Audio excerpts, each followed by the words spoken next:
Pierre-Olivier, bonjour, vous êtes le maire du 2e arrondissement, le jeune maire du 2e arrondissement, et lors du dernier conseil municipal, vous avez, on peut dire, un peu mis le feu aux poudres en évoquant une décision du maire Grégory Doucet qui a octroyé la bagatelle de 100 000 euros aux petits bulletins. Est-ce que vous êtes contre le fait que la mairie aide le milieu culturel ? Bonjour Gérard Angel, merci Bonjour. pour votre invitation.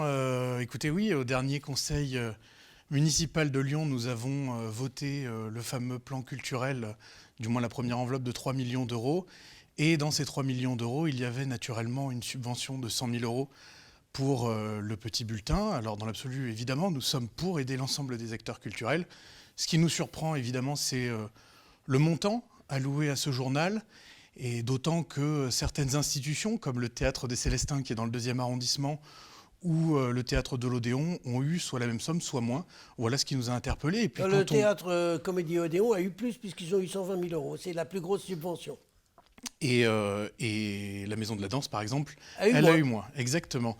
Et c'est vrai que quand on regarde un petit peu dans le détail, et c'est le rôle là de l'opposition, on se rend compte qu'en réalité, il y a le chargé de mission de l'adjointe à la culture qui travaillait il y a quelques mois dans ce journal. Et donc c'est pour ça que nous l'avons souligné lors du dernier conseil municipal. Donc si je comprends bien, en fait, ce que vous dites, c'est qu'on a servi les copains.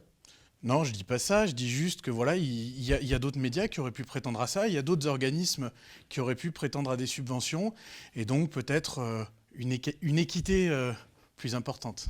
Dites-moi, Pierre-Olivier, vous êtes également intervenu à propos de l'insécurité dans le 2e arrondissement. Alors, d'abord, est-ce que vous croyez que vous avez malheureusement le monopole de l'insécurité dans le 2e ? Parce que quand on regarde ce qui se passe, c'est maintenant à peu près dans tous les arrondissements, notamment à la Duchère, où de temps en temps ça brûle, dans le 8e arrondissement, place du Pont, j'en passe et des meilleurs. Vous avez raison de souligner que l'insécurité touche l'ensemble des arrondissements de la ville de Lyon.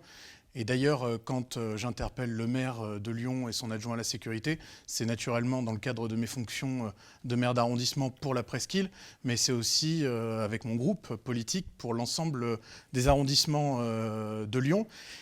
Et on constate, c'est vrai, alors c'est un petit peu moins vrai ces derniers jours avec le confinement, mais on a constaté, du moins sur le début du mandat, que l'insécurité et les problèmes de tranquillité publique étaient grandissants depuis juin. Et donc, nous, dans le 2e arrondissement, nous avons proposé un plan de tranquillisation de la presqu'île avec des mesures qui sont certes fortes, mais peu coûteuses et surtout probablement très efficaces pour répondre à toutes ces problématiques de tranquillité publique. Alors vous voulez quoi ?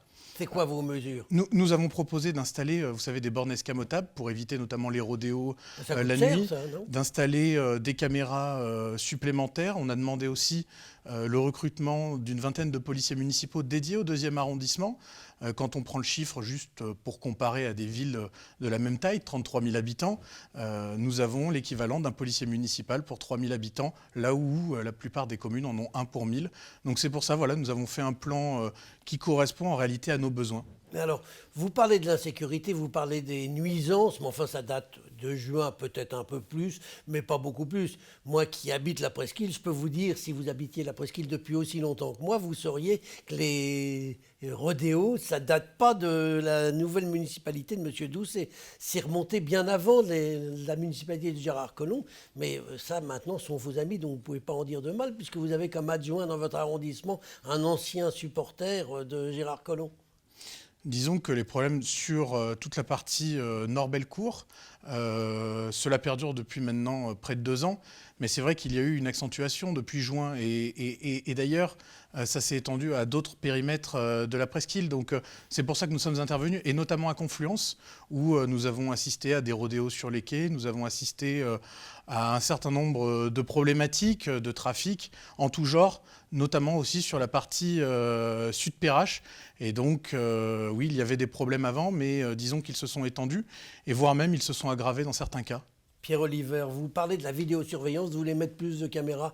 Est-ce que c'est vraiment utile, les caméras ? Parce qu'il y en a déjà pas mal dans la presqu'île, dans le 2e arrondissement, on en a à peu près à tous les carrefours. Ça dépend. Il y en a entre Perrache et l'hôtel de ville un certain nombre. Pour ce qui est justement de la confluence, il y en a beaucoup moins. C'est là que vous voudriez en C'était là mettre que plus. nous avions ciblé, mais sur le reste de la ville, évidemment qu'il faut plus de caméras. C'était l'un des axes forts de notre programme avec Étienne Blanc. Et à l'heure où l'on parle, je rappelle quand même qu'une personne est encore en liberté après avoir jeté une femme du pont Morand parce que cette dernière avait refusé de lui donner une cigarette, ou je peux même donner l'exemple de l'efficacité de la vidéoprotection, parce que nous avons, grâce à elle, retrouvé les auteurs de tags infâmes à l'encontre de l'un de mes collègues maires d'arrondissement. Le maire du 8e, si ma mémoire est exacte. Dites-moi, Pierre Oliver, un autre sujet, vous êtes là contre la piétonisation de la presqu'île et de l'expérience qui a été faite. Vous êtes en fait comme tous les vieux briscards de la politique, vous voyez que rien ne change. Non, c'est pas ce qu'on dit. En fait, il y a eu fin septembre une expérimentation, comme nous en avions déjà eu par le passé, de piétonisation. Alors cette fois, elle comprenait quasiment toute la presqu'île, puisque c'était de Perrache jusqu'à la Croix-Rousse. Et donc, nous avons souhaité entendre l'avis des riverains. Nous avons envoyé 10 000 questionnaires aux habitants du 2e arrondissement sur la partie concernée.